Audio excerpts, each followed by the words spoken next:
누가복음 13장 10절부터 21절 같이 한 목소리로 봉독합니다. 예수께서 안식일에 한 회당에서 가르치실 때에 18해 동안이나 귀신 들려 앓으며 꼬부라져 조금도 펴지 못하는 한 여자가 있더라. 예수께서 보시고 불러 이르시되 여자여 내가 내 병에서 놓였다 하시고 안수하시니 여자가 곧 펴고 하나님께 영광을 돌리는지라. 회당장이 예수께서 안식일에 병 고치는 것을 분내어 무리에게 이르되 일할 날이 엿새가 있으니 그동안에 와서 고침을 받을 것이요 안식일에는 하지 말 것이니라 하거늘. 주께서 대답하여 이르시되 외식하는 자들아 너희가 각각 안식일에 자기의 소나 나귀를 외양간에서 풀어내어 이끌고 가서 물을 먹이지 아니하느냐. 그러면 18해 동안이나 사탄에게 매임받은 이 아브라함의 딸을 안식일에 이 매임에서 푸는 것이 합당하지 아니하냐. 예수께서 이 말씀을 하심에 모든 반대하는 자들은 부끄러워하고 온 무리는 그가 하시는 모든 영광스러운 일을 기뻐하니라. 그러므로 예수께서 이르시되 하나님의 나라가 무엇과 같을까? 내가 무엇으로 비교할까? 마치 사람이 자기 채소밭에 갖다 심은 겨자씨 하나를 같으니 자라 나무가 되어 공중의 새들이 그 가지에 깃들여 졌느니라. 또 이르시되 내가 하나님의 나라를 무엇으로 비유할까? 마치 여자가 가루 서말 속에 갖다 넣어 전부 부풀게 한 누름과 같으니라 하셨더라. 아멘. 네, 덕분에 잘 다녀왔습니다. 그리고 감사합니다. 특별히 정집사님 감사드립니다.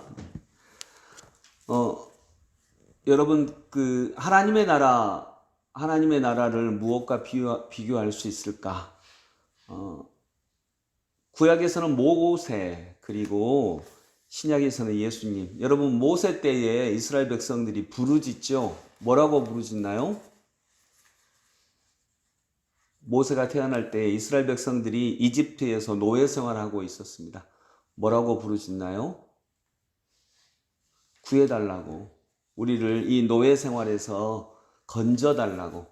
그러면 여러분 하나님께서 우리도 마찬가지죠. 우리도 힘들고 어려운 일이 있어요. 건져달라고 합니다. 하나님께서 우리에게 은혜를 베풀어 주시기를 원합니다. 구원해 주시라고 이렇게 건져달라고 합니다. 그러면 바로 좀 건져 주셔야 되지 않나요? 그래야 할 것 같은데 하나님의 방식이 항상 다른 거예요. 나는 지금 죽겠고 이스라엘 백성들은 막 부르짖습니다. 지금 당장 우리 아들이 죽어가고 있고 아기들이 나면 아들은 나일 강물에 던져지잖아요. 그런데 그래서 구원자를 보내달라고 우리를 구원해 주시라고 부르짖는데 성경에 뭐라고 나오냐면요. 한 사람을 결혼시켜요. 두 사람을 남자와 여자 두 사람을 결혼시킵니다. 그러니까 그 사람들이 구원자인 줄 알았어요. 근데 결혼합니다. 아기 낳았어요. 여자아이가 나왔어요. 남자아이가 나왔어요. 그러면 이 두 아이 중에 구원자가 있나? 아니래요. 막내 모세가 구원자예요. 모세가. 얘가 구원자인 거예요. 뭐 구원자가 아니 지금 당장 죽겠는데 이제 남자 여자 결혼시키고 있으면 어떡해요? 그리고 그러면 그 남편 되는 애가 사람이 구원자인가? 아니래요. 애기 난대요. 그 애기 중에 구원자가 있대요. 첫째야죠. 상식적으로. 아니래. 첫째, 둘째도 아니에요. 모세, 막내로 태어난 모세가 구원자래요. 지금 당장 우리 아들이 죽어가는데, 지금 당장 우리가 죽어가는데, 괴로워 죽겠는데, 아기를 태어나게 하는 거예요. 그리고 그 아기 또 언제 자라요? 그러면 얘가 20살, 20살 되고 성년 되면 우리를 구원해 줄까? 아니에요. 몇 년 기다렸어요. 아기가 태어나고도 120년을 기다렸어요. 그러니까 이건 하나님의 방식이에요. 오늘 예수님도 그렇죠. 이스라엘 백성들이 예수님 때에도 헤롯 왕 때에 못 살겠다고 하니까 한 아기가 우리에게 나매. 지금 당장 보내주셔야죠, 구원자를. 근데 한 아기가 우리에게 났대요. 저 같으면 그럴 것 같아요. 하나님, 아기 말고 그 아기 또 언제 커요? 그 아기 언제 커서 언제 우리를 구원해줘요? 아기 말고 바로 좀 보내달라고 하나님을. 근데 그 아기가 하나님의 아들이라는 거예요. 또 그것만 있나요? 그 아기가 태어나면 군대를 이끌고 와서 로마 사람들을 다 쓸어버릴 거라고 생각을 했는데 십자가에 매달린대요. 내가 이스라엘 백성이면 깝깝해 죽었을 것 같아요. 정말 답답해 죽어버렸을 것 같아.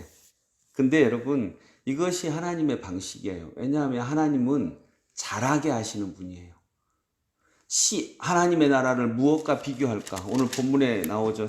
18절에도 또 20절에도 하나님의 나라가 무엇과 같을까? 내가 무엇으로 비교할까? 마치 사람이 자기 채소밭에 갖다 심은 겨자씨 한 알 같으니 자라 나무가 돼요. 이게 하나님의 방식이에요. 자라게 하시고 나무가 되게 하십니다. 우리는 너무너무 답답하고 깝깝한데 이게 하나님의 방식이에요. 자라고 나무가 돼요. 안식일에 꼬부라는 여자를 고치신 것도 이 여인이 18년 된 병자라고 했죠. 그 18년 동안 하나님을 간절히 원했어요. 그리고 자라갔어요.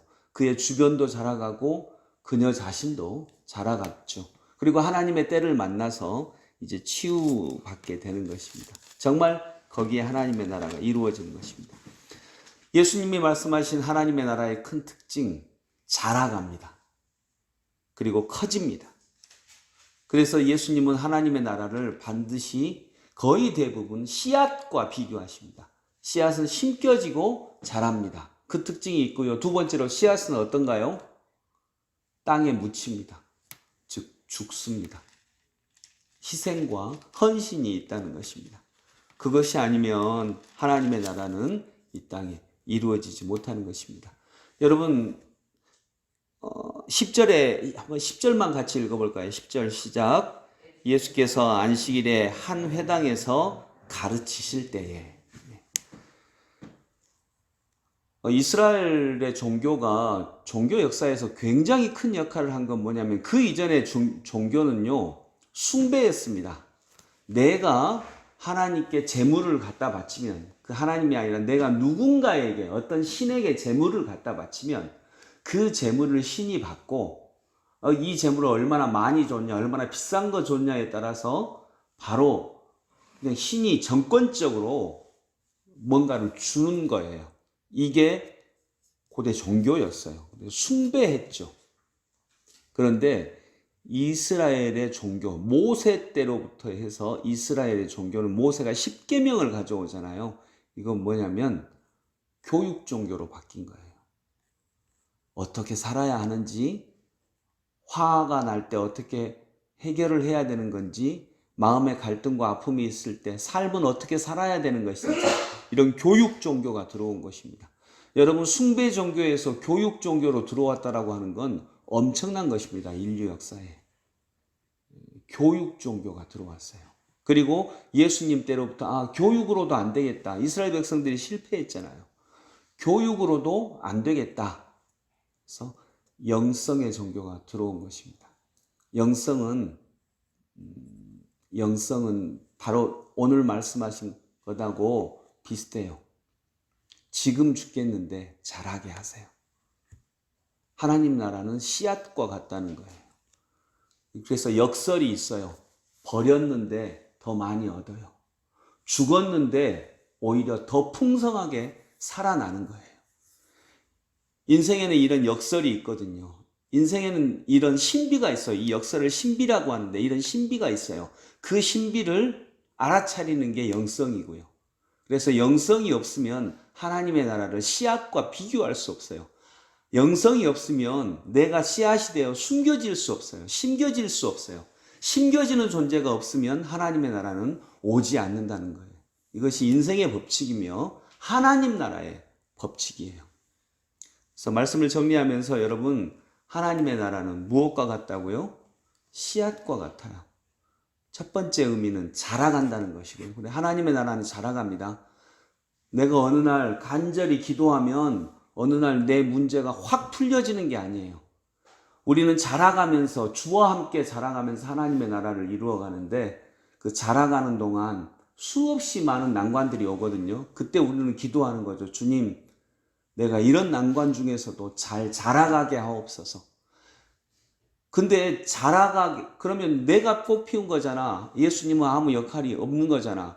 그러지 않죠, 여러분. 우리 노력보다, 우리가 노력한 것보다, 실은 우리가 노력한 게 뭐 얼마나 되겠어요? 우리가 노력한 것보다 30배, 60배, 100배의 결실을 맺게 하는 것이 하나님의 은혜예요.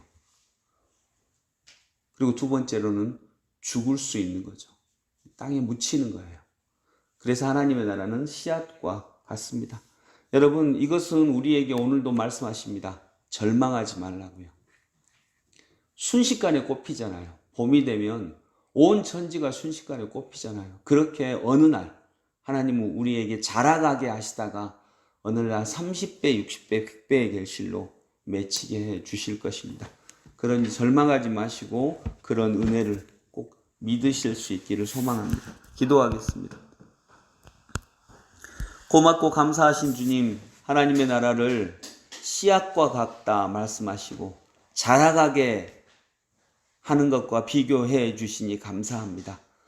이스라엘 백성들이 구원자를 원했을 때 모세를 보내주셨는데 그 모세가 활동하기까지 120년이 걸렸습니다. 그동안 이스라엘 백성들을 자라게 하십니다. 간절히 원하게 하십니다. 하나님은 오늘 우리에게도 이런 은혜를 내려주시어서 우리 안에서 하나님의 나라가 자라가서 자라간 하나님의 나라는 잃어버릴 수가 없습니다. 하나님의 나라를 잃어버리지 않는 은혜를 누리게 해 주옵소서. 예수 그리스도 이름으로 기도드립니다. 아멘.